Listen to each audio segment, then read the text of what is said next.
afternoon, Dr. Trevor Hlungwani. Thank you very much for thank you so much for making time to join me this afternoon to have this conversation. Like I said in my invitation to you, what I'm trying to create with this platform is just to have, like a sort of a digital public sphere of some sort, but just, a digital space for us to engage on our experiences about postgraduate studies. In this regard, though, or in terms of your journey, we will be focusing specifically on your PhD journey here, because what I'm trying to do with this space, which I'm calling Navigating Postgraduate with Sims, is to have this sort of safe space to let current postgraduate students know that it shouldn't be seen as this heavily daunting thing to get into postgraduate studies, and specifically to get through the research portion of postgraduate studies. So I'm hoping through your journey, your PhD journey, coming from the horse's mouth, we can put people at ease, but still be realistic about some of the ups and downs that come with navigating postgraduate studies, specifically the PhD, but mostly also just for them to draw something from this conversation in terms of research approach, methodological considerations that they could consider, and then from your key findings also, inspire future researchers to perhaps go in that same research route as you went. So that just in a sort of it's a gist of what I'm trying to achieve with this platform. So thank you once again and welcome.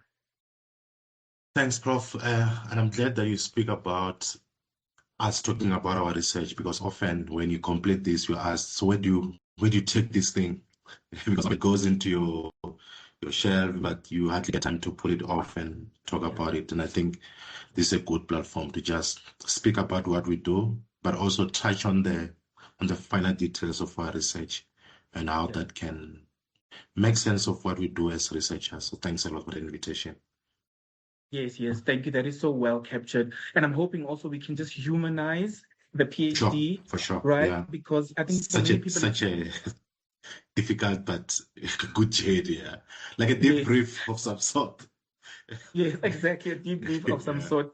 For some people, it's just this daunting, depressing thing, which I'm hoping we can demystify that. Because in previous conversations that I've had also, one or two of the conversations that I've had, I know people who had a slightly smoother journey. Yeah. And I'm hoping you can also emphasize on the smoother, positive parts of your journey as well in this conversation. But then just to kick us off, before we get into the PhD and everything, could we go back? You can even go back as far as high school, please. I just love a lovely, lengthy profile of who Trevor is in terms of, especially the academic journey. But please go as far back as high school, please. Just give us that wholesome picture up until when the PhD started and so forth. I still remember the first day I went to what was called Sub A. That was in 1997. So I remember, I don't know where I went to school with, could have been my mom, but I remember our neighbor with some of her peers when they took us and went to, by the way, our primary school is just next to our house in the village. So you get there and you find problems. You find these small tables, lined up under a tree, and they're busy with registration. They say, these ones are going to A, and that time I don't even know what A is. Like I said, I was like just next to the school, so it was quite an easy exercise that you could wake up maybe 30 minutes before school time, you get to school and back home. But it has been quite humbling in a sense that the place where I come from, and I always say to people that you could be forgiven for failing.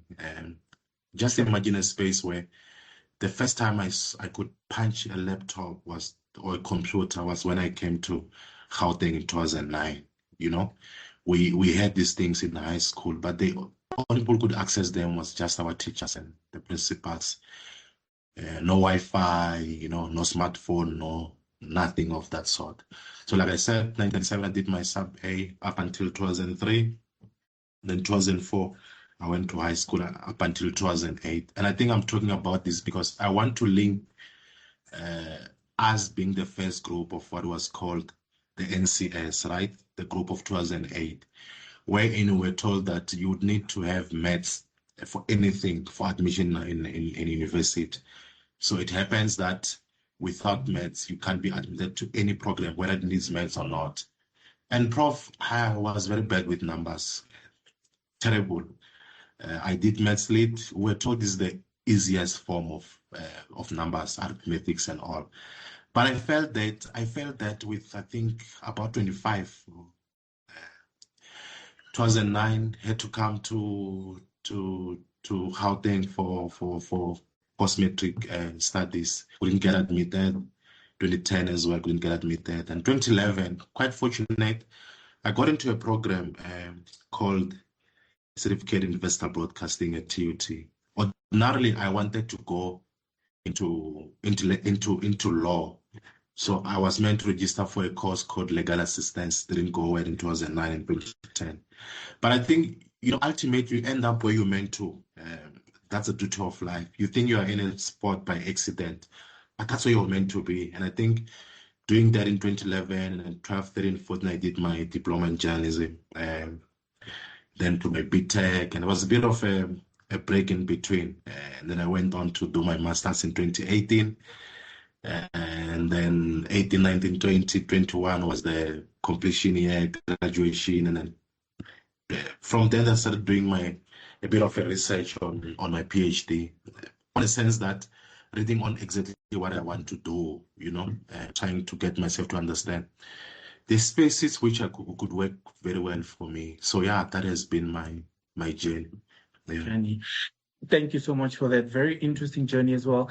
I'm intrigued to hear that you had an interest in law, and I think it comes out now in some of the work that you do, which is actually quite interesting, because you do work that actually links with social justice, right? Issues of justice, social justice, the voices of the marginalized and so forth. So I think you're finding your way to still do, justice-related kind of work, which I think I had a similar kind of, not journey, but for me, my interest in psychology, I found ways within media and communication to still do that.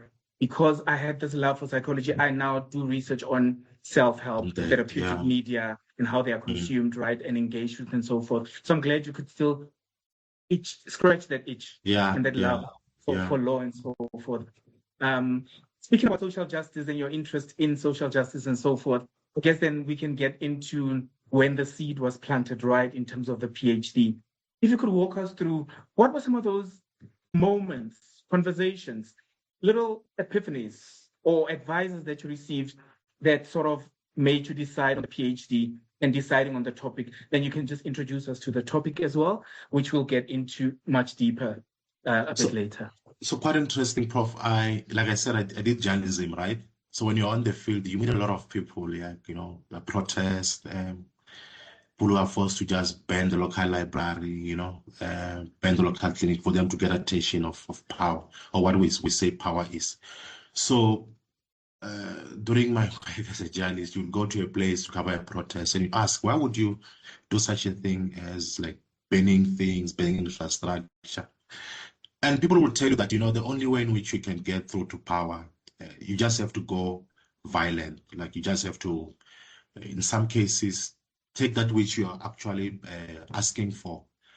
So you get that there's a sense of a deficit in terms of communication between power and those on the ground. And that actually led me to my master's, because on my M, I looked at the way in which, political communication could lead somewhere into voting behavior.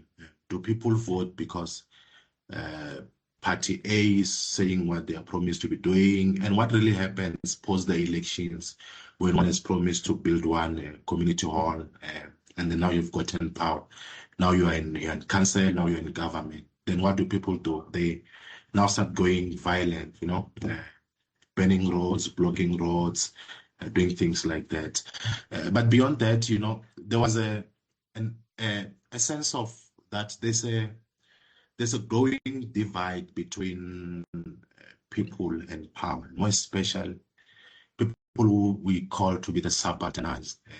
These are people that you find in settlements, in townships. These are people that you find in villages who don't have access to what you and I have, Prof, that I can just send an email to the mayor and say, I'm concerned about this and that. And if maybe they see that you're a professor, they see your signature, they can respond because they seem to believe that you are someone of authority in society. But these are people that whenever they want to express themselves, they are seen as angry, you know. But what do? Now they group themselves into what? Your social movements. You have Abatalbesem John Dolo. You have Operation Dudula. Forget the controversy around the movement, what it stands for.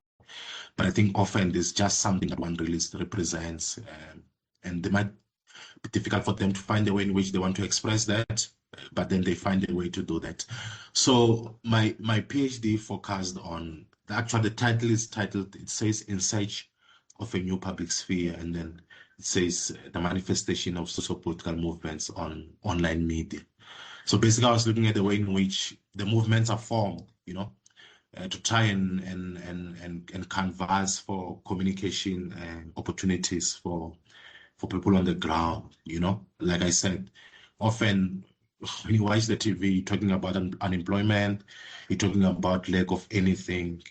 The voices that actually takes part in such spaces, the voices of the privileged. You'd have government leader and analyst, but often we analyze issues that affects ordinary people, and we don't have such people in our conversations. So I wanted to look at the way in which this movement are formed to negotiate communication to power on behalf of these people I'm talking about.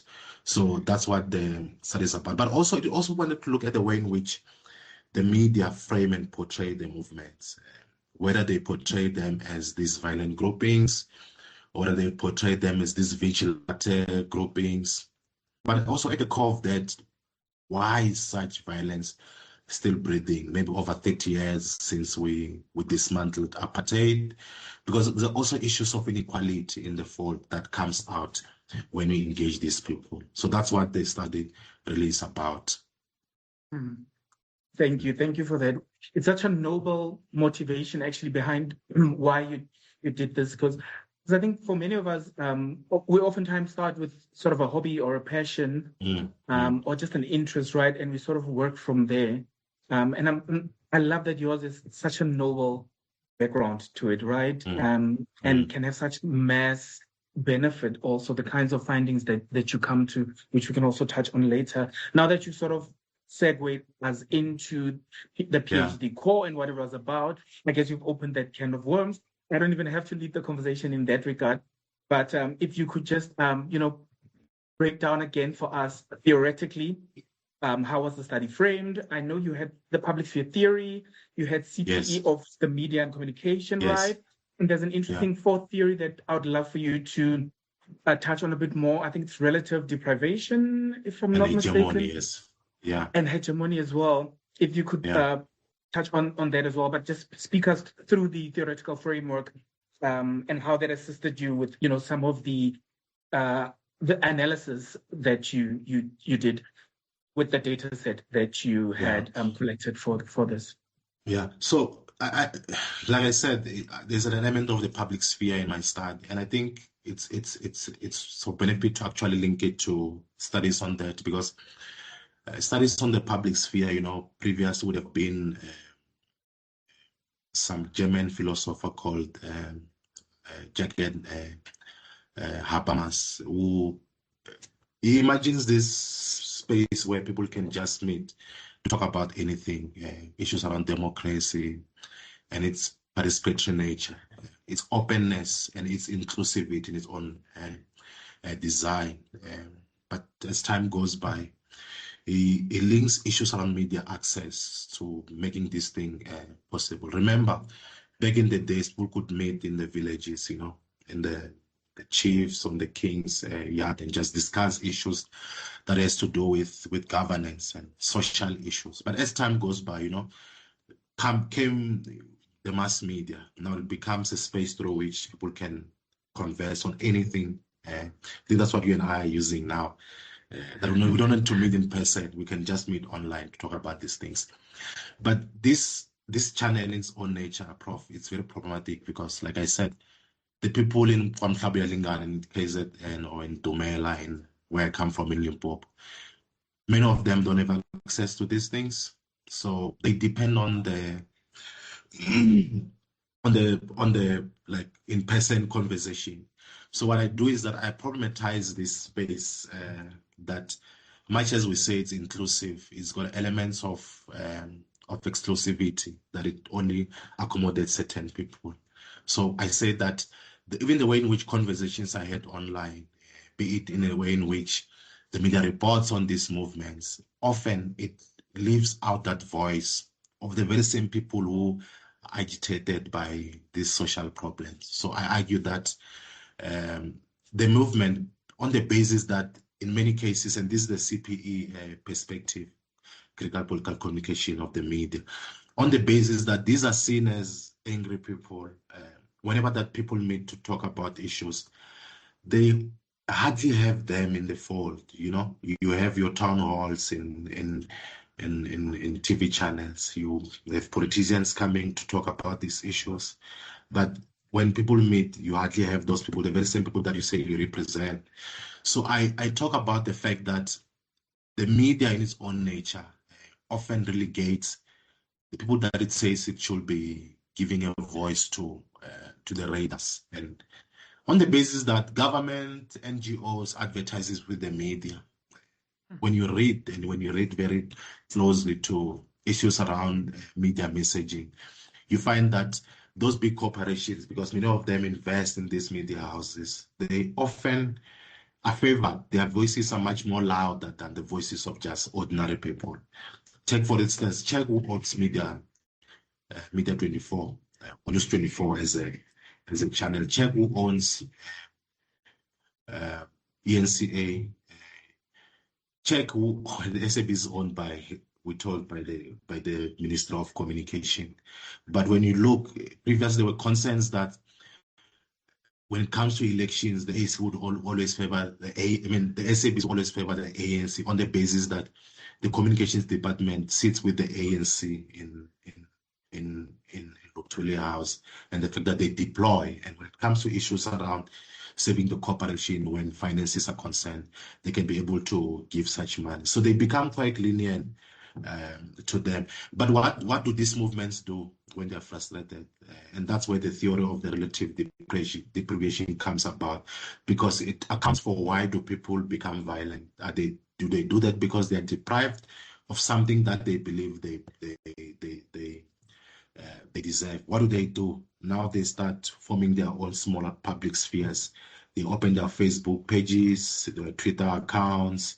They've got their own websites, because no one can actually direct the way in which the conversation can go in their own spaces. So they create these counter public spheres to contest this main public sphere that is found in mainstream media.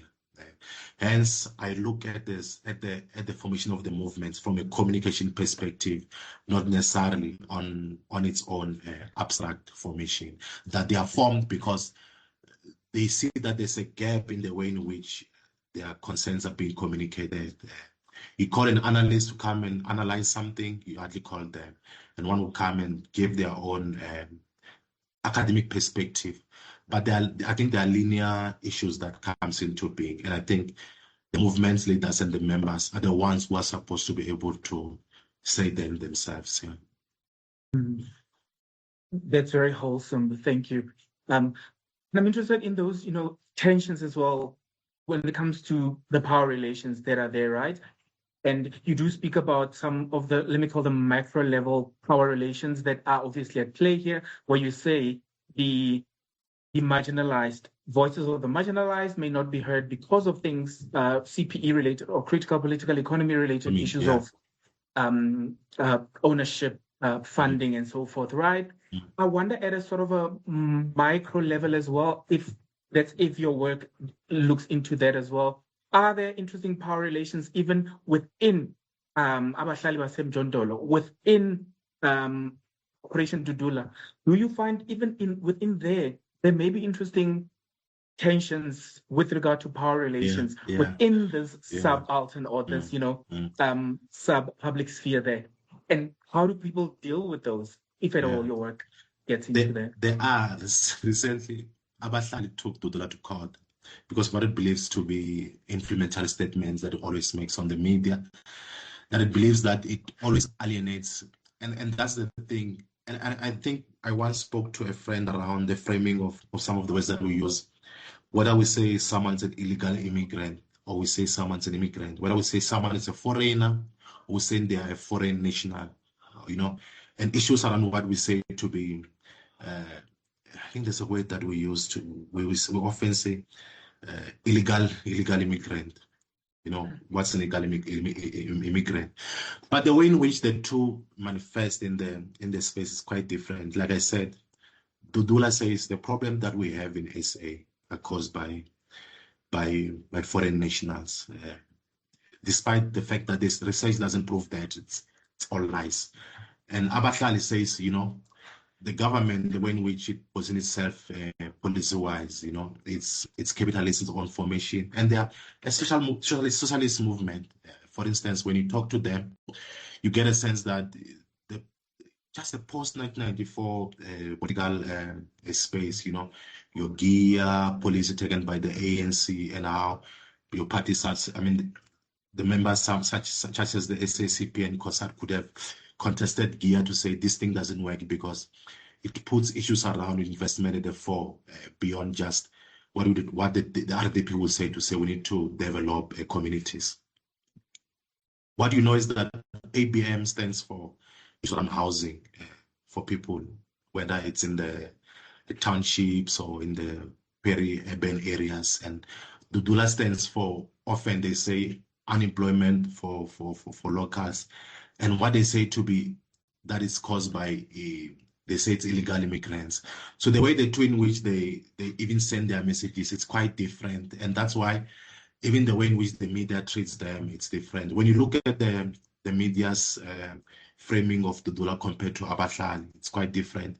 Much more critical towards Operation Dudula, a little bit friendly towards Abahlali Besem Jondolo. And maybe because Abahlali over time, they've associated themselves with scholars, in the KZN universities and some in Joburg. And these scholars were able to try and see how they can help them form their own, protest narratives, but from a space which actually argues for justice and just beyond issues around nationality. So that's how the two are different in the fold. So even the way in which they manifest in the spaces, it's quite different. The other one is quite very violent, and the other one is just quite, open to discussion. Yeah. Mm-hmm. Mm-hmm. Thank you for that. The word violent has come up a couple of times as well. And I think in parts of your findings, especially the qualitative content analysis that you do, right, of a couple of popular online media sites, right? Yes. Some of your findings do find that in terms of framing, right, a particular agenda is set when it comes to how these social political movements are curated in the mainstream media. And that term violence, I think, comes up often. Could you speak to us a bit about some of the problematics and critiques that you raise with regard to how these social political movements are framed within online mainstream media in relation to this idea of violence even? And that kind of framing, that negative framing, often doesn't happen intentional. You find that, obviously, when you're writing an article, you want to deduct whether there's a violent framing, economic framing from an article. You look at a couple of issues. First thing, you look at the voices which are in the article, right? An article that speaks about Abahlali Besem Jondolo, maybe you have an analyst speaking about housing, would have maybe the Department of Human Settlements and Housing speaking about the movement, whatever the case would have been. And lastly, it doesn't have the voice of the movement. Such an article could be found to be unfair and could frame such a movement in a negative manner. But often that's just a case of how the media is structured, and the fact that there's always a rush to first have the article, and in the process we often break the very same things that says news should look like. The fact that it should be objective, it should give a voice to all the parties that are being quoted on the story. So such violent frames, Prof, often manifest because often they find that there's a an oversight in the way in which the article would have been written. Like I said, it leaves certain voices outside and only has a couple of voices. So when you look as a whole into the article, you find that then it leans towards the voices that are in the article because they're going to argue their case, and the movements that are the source of contestation in the story are not included in the article. And there's some cases where you find that the story about Dudula, you read that Dudula is affecting local businesses, you know, the way in which it manifests in the space. That means that then what comes out, it's a frame which speaks about the economy, the fact that you are framing such a story or such an occurrence into an economic frame to say that the way in which they behave, you know, it pushes away business people. It does this and that. So that's just how the frames manifest. And when I look at this, even the way in which the frames come out from the two movements, like I'm saying, it's quite different. You find that mostly on Operation Dudula, the frames that come out are mostly violent frames. There's a story in Kalafong outside the hospital. You are told that Dudula is protesting, they are blocking people from entering. In some cases, you're told that they are even going as far as saying people should say a certain word in a local language to actually pick up if they are local.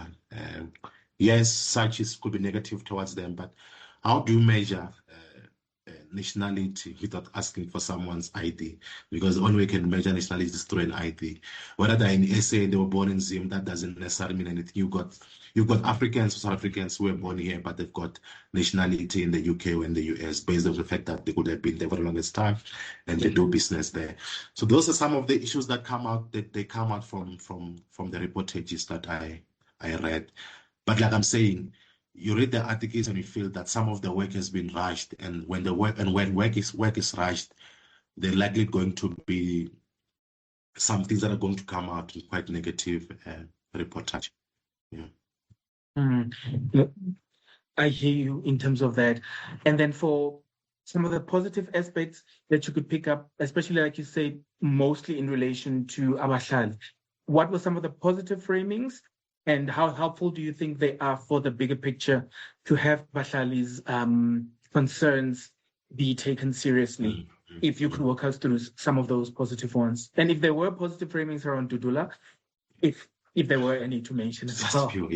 Yeah. So with Abahlali, when you interview the members, right, you get a sense of how these guys are passionate about democracy. And it's in its own natural way. Often when we think about democracy, we think about the right to vote, Prof. And I think many people are saying that shouldn't be the measure, because what you do, you just put a ballot and give someone, you basically give someone your voice to say, go and decide for me. But how often does such people come back to you and say, what is it that you want to have in the IDP? What is it that you want us to talk about in Parliament or in the Council? What are some of the issues that we are facing as communities to say these should be issues that should be elevated to power for political consideration? But Abahlali will tell you that we believe that as segmented communities, whether you find us in KZN, whether you find us in the Jamestown areas.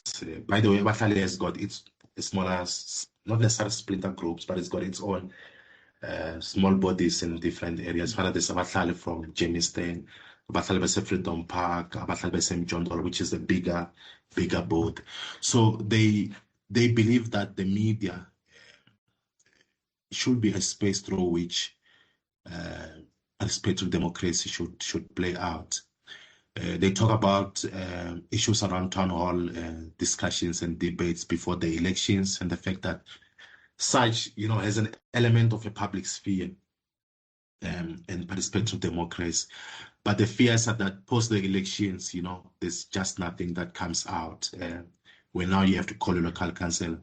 They're either busy or they can't take your call. And hence now they're trying to form their smaller groupings in communities to say, if we want to go to talk to the council, let it be that we go as a group and contest for that. And I think that's why when you look in areas such as the KZN, what only came quite later in other provinces when it comes to independent councillors, happened quite earlier because they understood that KZN is such a big area that you can only depend on one councillor from a political party to have to take your concerns to the council, whether to government. And they want to form these small public spheres, which they believe that if they are grouped together, they become some sort of a ground for democracy. They become some sort of a space through which they can discuss issues around their access to power, access to communicating with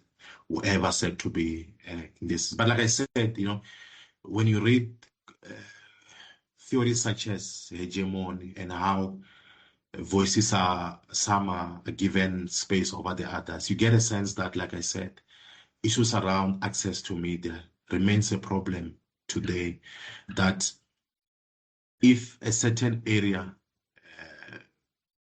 is trying to group itself into a protest, until blood spill, when we're told in the media that if it doesn't bleed, then it doesn't lead.